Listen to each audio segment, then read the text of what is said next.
Open the document.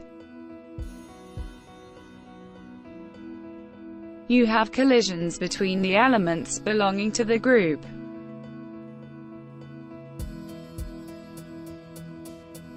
View interfering objects.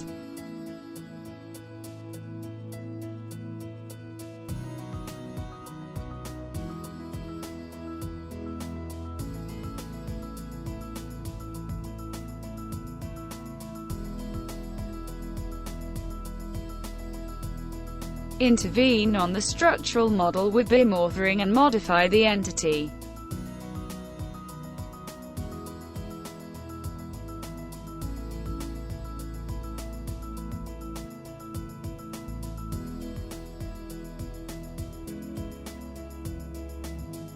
Re-export the model to IFC. Update the structural IFC model. View the report with the added, deleted or modified entities. Following the model modification, the calculation is now obsolete. Repeat the calculation and the two collisions referring to the modified beams are now resolved.